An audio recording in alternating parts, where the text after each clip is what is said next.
हरिः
गुरुर्ब्रह्मा गुरुर्विष्णुः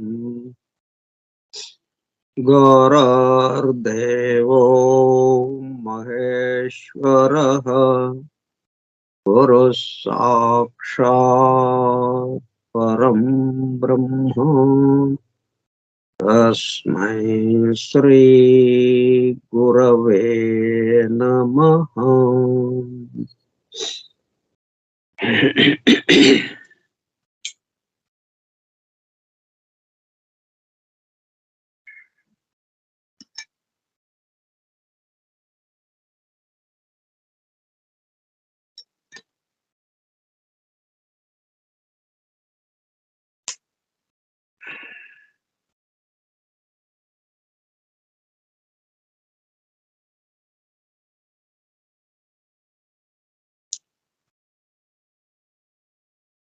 వాసుదేవ హల్లెలూయా. 14/10/2023 శనివారం. జాఫ్రీ హడ్సన్ ద్వారా అందింపబడిన మహా అద్భుత దివ్య గ్రంథం the hidden wisdom the Holy Bible. నిగూఢముగా రహస్యముగా దాగి ఉన్న దైవమే పరిశుద్ధ బైబిల్ గ్రంథము. బైబిల్ రహస్య ప్రకాశం. టైప్ గ్రూప్ సోదర సత్యాన్వేషక బృందమునకు స్వాగతం. అందరకు నమస్కారం.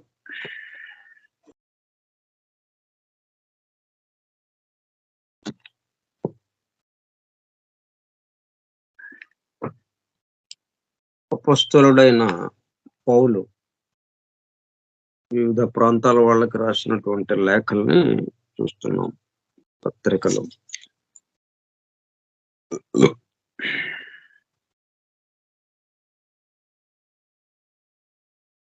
Work out your own salvation with the fear and trembling, for it is God which worketh in you.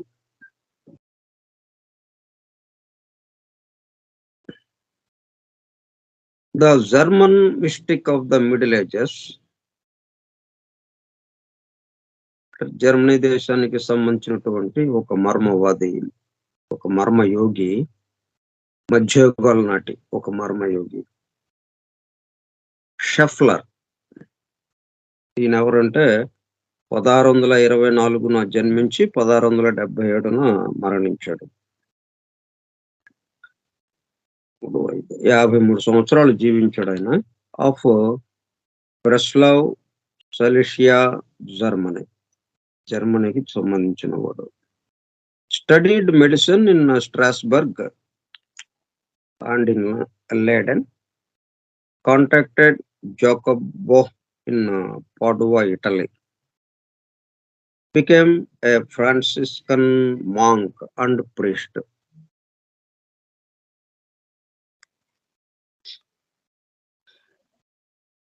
(1661) ఈయన యోగిగా మారాడు, ఒక సన్యాసిగా మారాడు. ఆ తర్వాత priest గా కూడా. Died in the monastery of Saint Matthias, Breslau, July 9, 1677.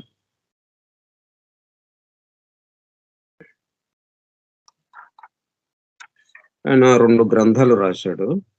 చెరుబినిషనర్ వాండర్స్ మ్యాన్ అంటే జర్మనీ భాషలో రాశాడు. అండ్ గెస్ట్ల్ కరెంట్ లీడర్. ఆయన ఏం చెప్పాడంటే,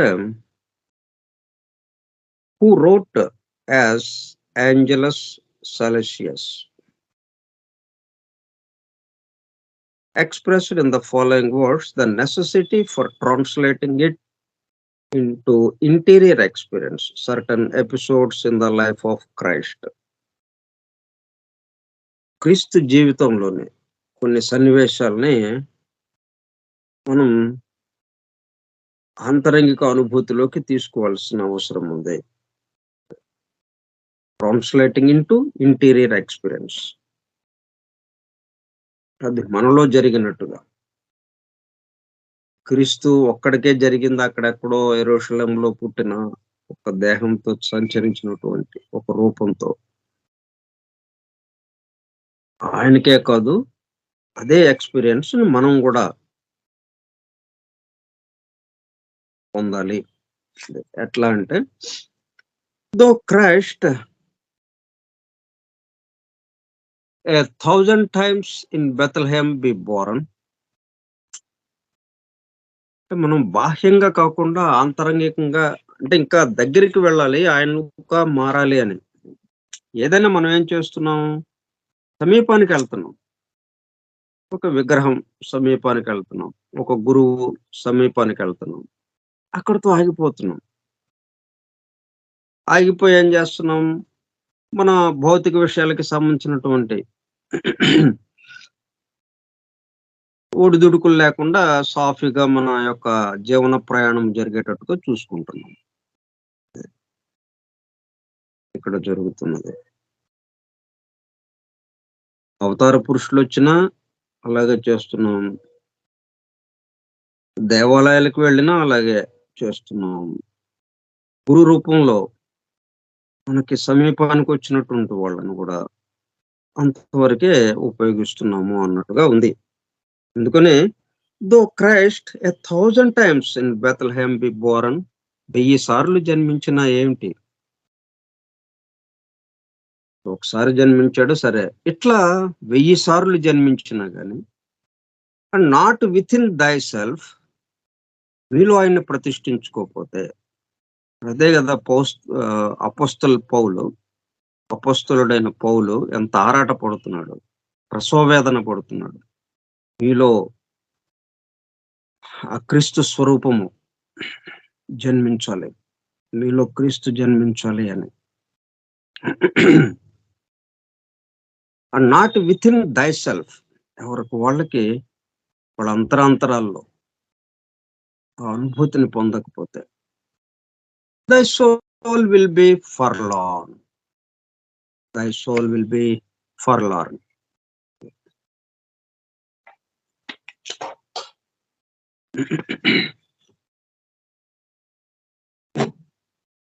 ఫర్లాన్ అంటే దిక్కుమాలిన, నిరాధారమైన, గతి లేని.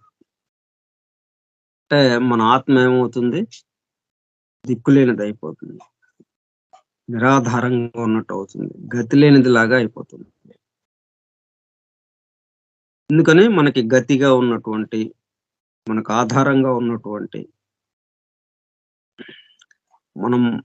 మన యందు నిండుగా ఉన్నటువంటి, మన యందు మన చుట్టూ సమస్తము ఉన్నటువంటి ఆయన్ని మనం దగ్గరికి తీసుకోలేదు, మనలోకి తీసుకోలేదు. అంటే మనలో ఉన్న దాన్ని పట్ల మనం మేల్కొనలేదు. మనలోకి తీసుకోలేదంటే అవును, అంత దూరంలో మనం ఉంచాము అంటే అర్థం ఏంటి, మనలో ఉన్నప్పటికీ మనం ఆయన పట్ల మేల్కొనలేదు, మనలోనే ఉన్నాడు. ఎప్పుడు కొత్తగా వచ్చేదేం లేదు మనకి విషయం ఏదైనా కానీ. దైవము కొత్తగా మనకి ఆయన దగ్గరికి మనం చేరామనో, లేతే ఆయన మనకు దర్శనం ఇచ్చాడనో ఇలాగ అనుకోవటం ఎల్లప్పుడూ ఉండేది. మనకి తెలియనప్పుడు, ఆయన గురించిన విషయము మనకు తెలియనప్పుడు అక్కడే ఉన్నాడు. తెలిసినప్పుడు అక్కడే ఉన్నాడు. అది. "దై సోల్ విల్ బి ఫర్లార్న్." ఆయనెప్పుడైతే మన గతి, మన భర్త, మన ఆధారం, అలాగా మన దిక్కు, మనకు ఆధారంగా ఉన్నటువంటి, మనకి దిక్కుగా ఉన్నటువంటి, మనకు గతిగా ఉన్నటువంటి, మనలో సమస్తము మన యందు వ్యాపించి మనతో పనులు చేయిస్తున్నటువంటి, ఇట్లా ఆయన మర్చిపోవటం కూడా ఆయన చేపిచ్చిందే. ఇప్పుడు ఇదేదో మనం తప్పు పని చేస్తున్నామని ఏమీ అనుకోక్కర్లేదు. ఆయన్ని మర్చిపోయాము. ఆయన మర్చిపోవటం మనదే తప్పు అనేమి లేదు. ఆయన మర్చిపోవటం అనే ఎలాగా మనం సొంతగా మర్చిపోలేదు. ఆ ఆలోచన వస్తూ ఉంది. దానికి సంబంధించి ఆ ఆలోచన ప్రకారం మనం నడుస్తున్నాం. మర్చిపోయాం. మర్చిపోయామనే ఆలోచనొచ్చింది. మర్చిపోయాము. గుర్తున్న ఆలోచనొస్తే గుర్తుంచుకునేవాళ్ళం గదా! కాబట్టి దీంట్లో గూడా మన యొక్క వ్యవహారం ఏమి లేదు దీంట్లో. మన తప్పేం లేదు. ఇది సృష్టి యొక్క స్థితి భేదం చేత ఇది సహజం. అంటే నీరు మంచుగడ్డ కట్టుకుంటే నీటి లక్షణాలు మంచుగడ్డకి ఎలాగైతే ఉండవో, నీరే అక్కడ ఉన్నది. అయినప్పటికీ లక్షణాలు లేవు. నీటి లక్షణాలు లేవు గదా మంచుగడ్డలో. అట్లాగా స్థితి భేదం చేత లక్షణాలు కొన్ని మారతాయి. అది సహజం అన్నమాట. మరలా ఆయనే పోయి రకరకాలైన ప్రయత్నాల ద్వారా మళ్ళీ మనం మేల్కొనేటట్టుగా ఆయనే చేస్తాడు. ఇదిగో ఇట్లాగా మనము ఈ పవిత్ర గ్రంథాలు మన ఎదురుగా ఉంచాడు. గురువుల్ని మన ఎదురుగా ఉంచాడు. దేవాలయాలు మన ఎదురుగా ఉంచాడు. మసీదులు మన ఎదురుగా ఉంచాడు. చర్చిలు మన ఎదురుగా ఉంచాడు. ప్రార్థనా మందిరాలు మన ఎదురుగా ఉంచాడు. ఈ విషయాల్ని వివరించే వాళ్ళని మన ఎదురుగా ఉంచాడు. ఇవి వింటూ క్రమక్రమంగా మనలో నిండి ఉన్నటువంటి ఆ దైవం పట్ల మేలు కాంచడం. దాంతో ఏమైంది? గతి ఉన్నవాళ్ళముగా అయ్యాం. ఫర్లార్న్ కాదిక. అంతకుముందు ఎలాగ అనిపించింది మనకి? ఫర్లాన్, దిక్కుమాలిన, మన గతి లేని, నిరాధారంగా ఉన్నటువంటి, ఇంక ఎవ్వరు మన వైపు చూసేవాళ్ళు లేరిక. ఒంటరి వాళ్ళమైపోయాం. ఎవ్వరు మన బాగోగులు చూసేవాళ్ళు లేరు అన్నట్టుగా అయిపోయింది మనకి. అటువంటిదల్లా ఎందుకనయింది? Not within thyself. మనలో ఆయన్ని ప్రతిష్ఠించుకోకపోవటం వల్ల 1000 సార్లు ఆయన అక్కడ జన్మించినప్పటికీ క్రైస్తు. మనలో ఆయన్ని ప్రతిష్ఠించుకోవాలి. ఆయన్ని ప్రతిష్ఠించుకోకపోవటం వల్ల 1000 సార్లు ఆయన బెత్లెహేంలో జన్మించినప్పటికీ మనము దిక్కులేని వాళ్ళమే అవుతాం. ఎదురుగానే ఉన్నాడక్కడ ఆయన. కానీ మనకి గతి లేని వాళ్ళముగా, దిక్కులేని వాళ్ళముగా, ఆధారం లేని వాళ్ళముగా అయిపోతున్నాం. The cross on Golgotha, Golgotha, the cross on Golgotha, ఆ సిలువ వేసి ఆ సిలువ వేసిన ప్రదేశాన్ని గొల్గతా అంటాం. ద క్రాస్ ఆన్ గొల్గతా, ఆ సిలువ, thou lookest to in vain. ఆ సిలువను చూసి గూడా ఏంటి ఉపయోగం? ఆ సిలువ అలాగే ఉంది. కొయ్య దొంగలతో నిర్మించబడినటువంటి, ఆ ప్లస్ ఆకారంలో ఉన్నటువంటి, నిలువుగా, అడ్డంగా ఉన్నటువంటి, నిలువు కమ్మి, అడ్డ కమ్మిగా ఉన్నటువంటి ఆ సిలువ ఆకారం అలాగే ఉందక్కడ. దాన్ని చూస్తూ ఉన్నాము. ఏమిటి ఉపయోగం? thou lookest to in vain. వృధా అయిపోతూ ఉంది. అన్లెస్ వితిన్ థైసెల్ఫ్, మనలో మేలు కాంచకుండా బయట బాహ్యంగా ఎక్కడ ఏది చూసినప్పటికీ అది బాహ్యంగానే ఉన్నట్టు ఉంటుంది. మనలో అది కదిలితేనే, మనలో ఉన్నది దాని పట్ల మనం మేల్కొంటేనే within thigh self it be set up again. మరలా యథాపూర్వ స్థితికి వచ్చేస్తాం, యథాస్థితికి వస్తాం. యథాస్థితి అంటే ఆ దైవము యొక్క స్థితికి, దైవముగా ఉన్న స్థితికి. దైవస్థితి ఎప్పుడు ఉన్నదే, దైవస్థితి తప్ప ఇంకొకటి లేదు. కానీ ప్రస్తుతానికి మనకి ఆ స్థితి భేదం చేత మనము దైవస్థితి కానట్టుగా ఉంది. దైవస్థితిని మర్చిపోయాం మనం. దానివల్ల ఏమైంది? ఫర్లాన్ అయిపోయాం. నిరాధారము, గతి లేని వాళ్ళంగా అయిపోయాం. దానికి మరలా గతి ఉన్న వాళ్ళం ఎట్లా అవుతాం? మనలోనే ఉండి మనల్ని నడిపిస్తుంది ఆయనే. ఇంతకు ముందు కూడా నడిపించింది ఆయనే. మర్చిపోయి ఎలాగా తిరిగాము మనము, ఆ మర్చిపోయేటట్టు చేసింది ఆయనే. ఇప్పుడు గుర్తుకు తెప్పించింది కూడా ఆయనే. ఇట్లాగా మొత్తం ఆయనకి అప్పచెప్పడం, ఆయనదే, ఆయన మీద వేసేయటం. మనం ఇప్పుడు దాకా మనం ఏదో మర్చిపోయాం, దూరంగా జరిగాం. ఇప్పుడు గుర్తొచ్చింది ఆయన మనలోనే ఉన్నట్టుగా. ఇంకిప్పుడు దైవంలో మనం ఉన్నాము అనేది కాదు. ఇప్పుడు దైవమే ఉందక్కడ. ఇప్పుడు కొత్తగా మనలో ప్రతిష్ఠితం అవ్వడం ఏం లేదు. మనలో ఎల్లప్పుడూ ఉన్నాడాయన. అదొకటి మనం గుర్తుపెట్టుకోవటం. కాబట్టి ఈయనేమంటాడు, ద జర్మన్ మిస్టిక్, ఆ మర్మయోగి,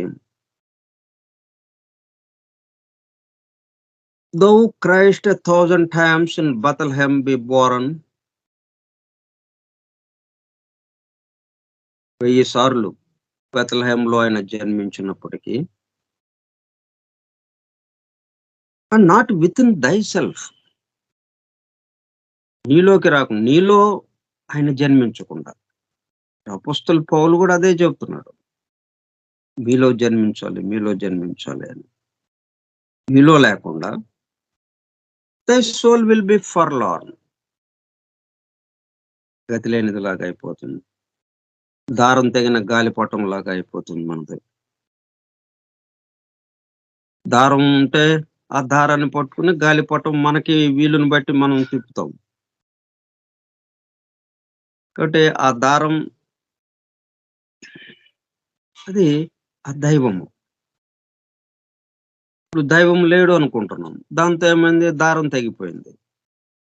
దారం పట్టి ఉంచేవాడు లేడు మనకి. దారం పట్టి ఉంచేవాడు లేకపోవటంతో ఇంకది ఇంక గాలివాటుగా ఎటు పడితే అటు వెళ్ళిపోతా ఉంది అంతే. దాన్ని నియంత్రించేవాళ్ళే ఎవ్వరు లేరు. అంతకుముందు ఆ దారం పట్టుకుని నియంత్రించేవాడు ఉన్నాడు. కానీ ఇప్పుడు మనం మర్చిపోయాం అది. మనం మర్చిపోవటన వదిలేసాడది. ఆయన ఉన్నాడు అంటే దారం పట్టుకునే ఉన్నట్టుగా ఉంటుంది. ఆయన లేడు అనేటప్పటికల్లా వదిలేసినట్టు అవుతుంది.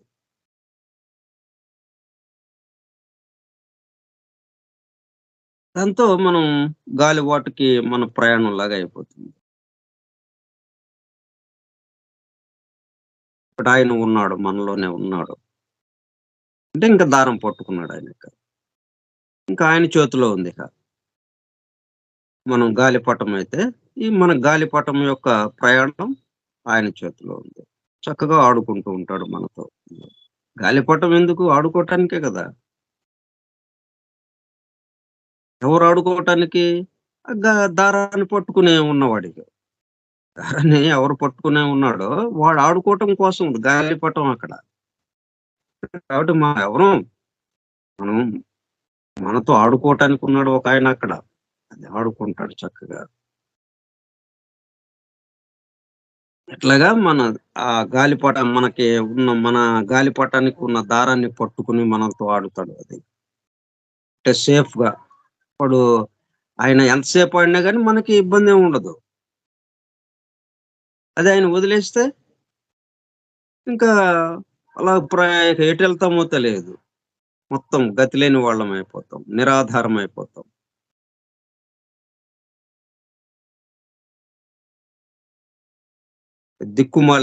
దిక్కులేని వాళ్ళం అయిపోతాం.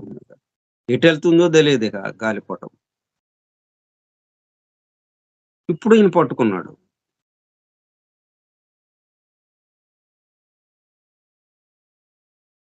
పట్టుకున్నాడంటే మరి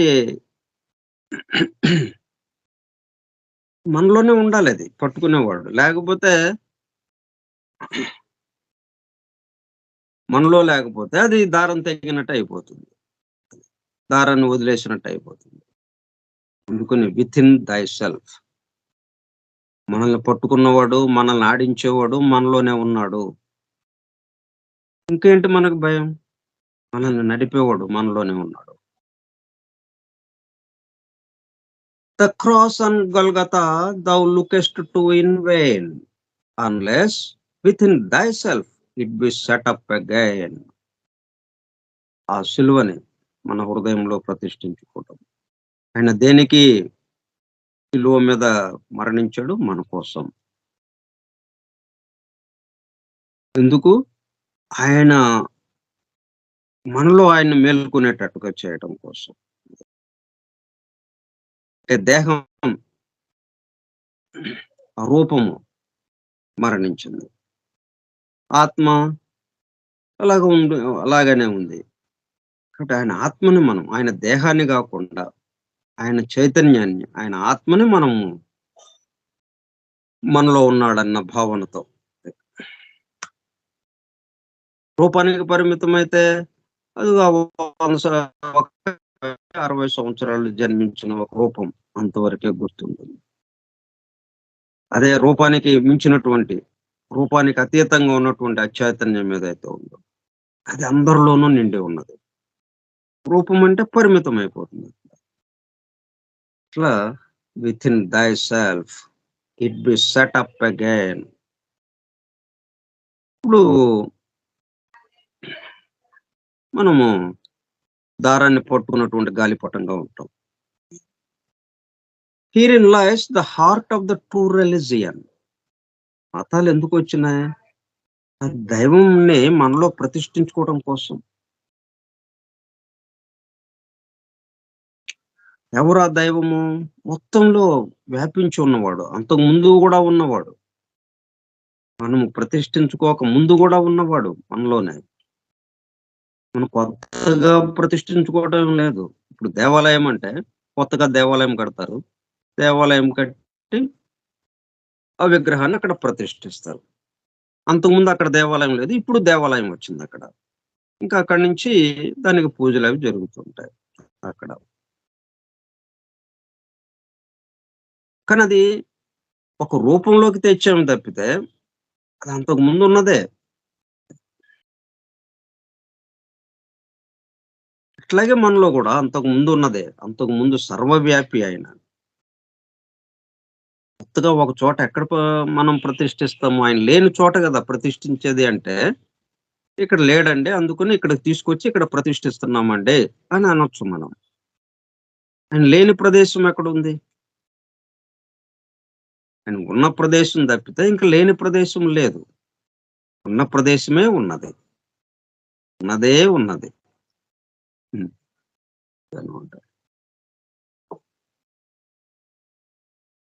ఓకే, అది herein lies the heart of true religion, which is less of theology, creed, blind faith, and outer observance.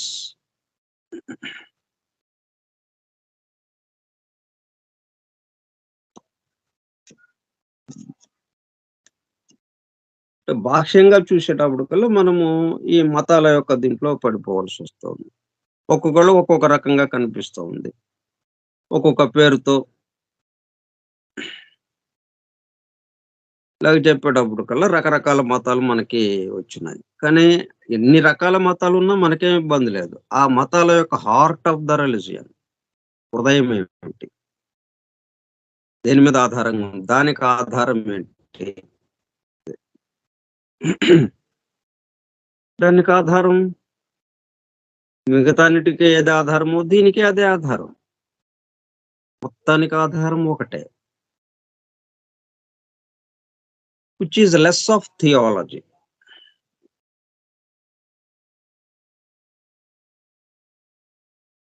Theology అంటే మనకి ఈ దైవ శాస్త్రానికి సంబంధించిన, అంటే దైవానికి మానవుడికి ఉన్న సంబంధం,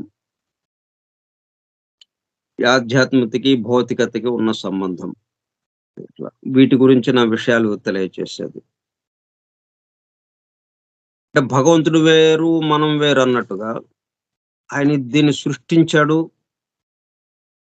సృష్టించాడు అంటే సృష్టించినోడు ఎక్కడో ఉన్నాడు, వాడు సృష్టించింది ఎక్కడో ఉంది అన్నట్టుగా. ఒక వస్తువు తయారైంది అంటే తయారు చేసినోడు ఎక్కడో ఉన్నాడు, ఆ వస్తువు మన దగ్గర ఉంది. అంటే ఆ తేడా తెలుస్తా ఉంది మనకి. భిన్నత్వంగా వేరు భావనగా ఉందది. అందుకనే థియాలజీ కాదు, less of which is less of theology.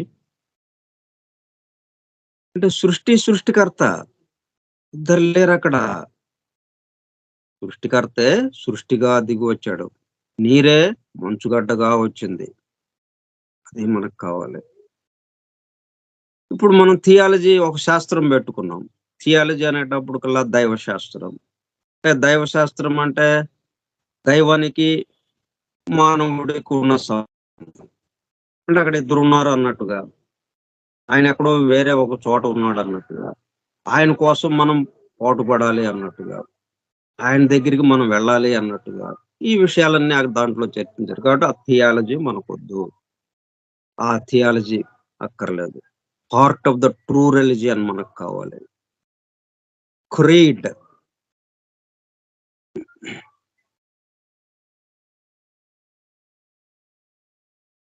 Creed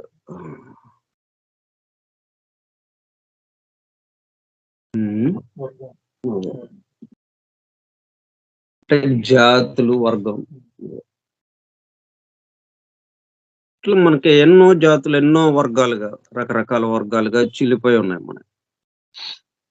ఒకదానికొకటి అలాగా రకరకాలు పెట్టుకోవటంతో పోల్చుకోవటం ఒకళ్ళకొకళ్ళు. ఒకళ్ళు ఎక్కువ, ఒకళ్ళు తక్కువ అన్నట్టుగా ఆ భేదభావం చూసుకోవటం. బట్ ఆ క్రీడ్ మనకొద్దు. Blind faith. ఎవరో చెప్పారు కాబట్టి నమ్మటం. మూఢ విశ్వాసంగా కాకుండా, గుడ్డి విశ్వాసంగా కాకుండా. గుడ్డి విశ్వాసమే మనల్ని ఏం చేస్తుంది, ఆ బ్లైండ్ ఫెయిత్ దగ్గర వరకు వెళ్ళనివ్వటం లేదు. అక్కడ దాకా వెళ్తున్నాము, ఆగిపోతున్నాం. అండ్ ఔటర్ అబ్జర్వెన్సెస్, బాహ్యంగా మాత్రమే చూస్తున్నాం మనం. ఇవన్నీ ఇవన్నీ లెస్ ఆఫ్ అది. వీటిని పక్కన పెట్టి, అంటే వీటిల్లోనే ఏదైతే ఇవన్నీ మనం అంటున్నామో ఇవి మనకు అడ్డంకిగా ఉన్నాయి. అంటే ఎదురుగా మనకు ఒక అడ్డం పెట్టినట్టుగా ఉంది, ఒక తెర వేసినట్టుగా. ఈ తెర వెనుకే ఉంది అది అసలైంది. తెర వెనుకే ఉందంటే మళ్ళీ ఈ తెర కూడా ఆయనే అన్న భావనతో వెళ్ళాలి మనం. మళ్ళీ తెర తొలగించేసి, ఈ తెర ఇప్పుడు దాకా అడ్డుగా ఉంది కాబట్టి ఆ తెరని ఇలాగా తొలగించేస్తే ఆయన నిజ స్వరూపం మనం చూడొచ్చు అని అనుకుంటే కాదు. మళ్ళీ మళ్ళీ ఆ క్రీడ్, బ్లైండ్ ఫెయిత్ వాటిల్లోకి, ఔటర్ అబ్జర్వెన్సెస్ వాటిల్లోకి వెళ్ళిపోతాం మళ్ళీ. ఈ తెర కూడా ఆయనే.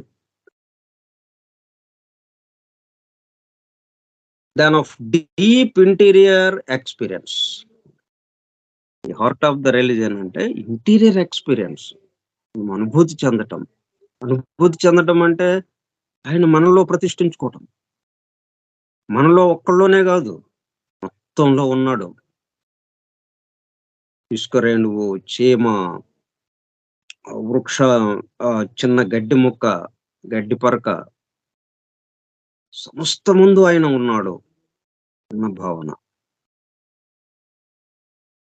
దాన్ని బ్లైండ్ ఫెయిత్ గా కాకుండా కొంచెం చూస్తే, ఆలోచిస్తే చాలా తేలిగ్గానే మనకి ఆ అనుభూతిలోకి వచ్చేస్తాం. అవును అన్న దాంట్లోకి. అప్పుడు ఆ ఇంటీరియర్ ఎక్స్‌పీరియన్స్. ఒక మంచి భోజనం చేస్తే, ఒక విందు భోజనం చేస్తే ఎంత ఆనందంగా ఉంటుందో, ఎంత రుచిగా ఉంది, చాలా బాగుంది అని అనుకుంటాము. అట్లా ఆ అనుభూతిలోకి వెళ్తాము. The inspired authors of many biblical narratives were well aware of this fact. ఇట్లా అనుభూతి చెందిన వాళ్ళు చాలామంది వాళ్ళేం చేశారు,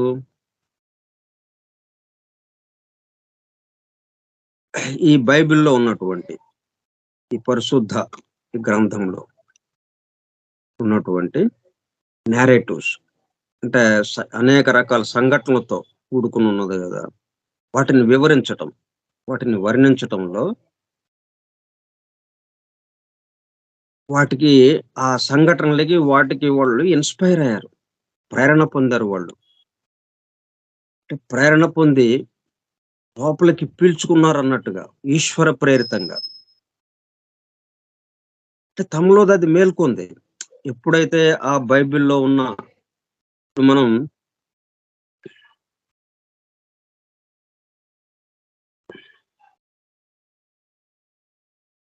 ఏలియాది.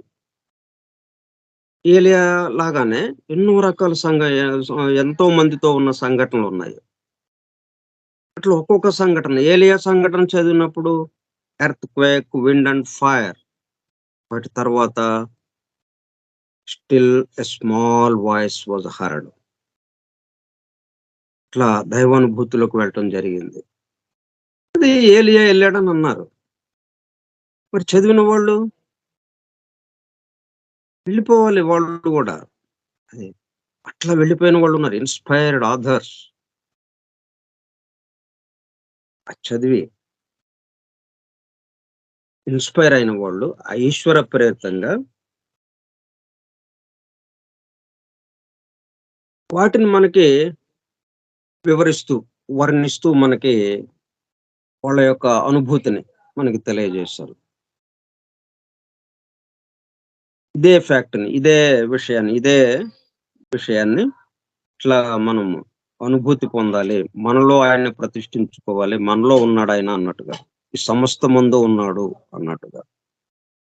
And had themselves attained to profound mystical illumination. ఇట్లా వాళ్ళు చక్కటి ఆ వెలుగు ప్రకాశంలోకి వెళ్ళిపోయి, ఆ వెలుగుని దర్శించారు వాళ్ళు. ఆ అనుభూతిలోకి వెళ్ళిపోయారు వాళ్ళు. ఇంకా మిగతా విషయాలు మనం వచ్చే గురువారం నాడు చెప్పుకుందాం. రేపు ఈ ఊళ్ళో ఉండలేదు కాబట్టి అడయారు వెళ్ళాల్సొస్తుంది. ఈ 10కే మీటింగ్ ఉందక్కడ. అందుకని రేపు సెలవు. వచ్చే గురువారం చెప్పుకుందాం. ఓకే. అంతవరకు ఈ అనుభూతిని పొందుతూ ఉండండి.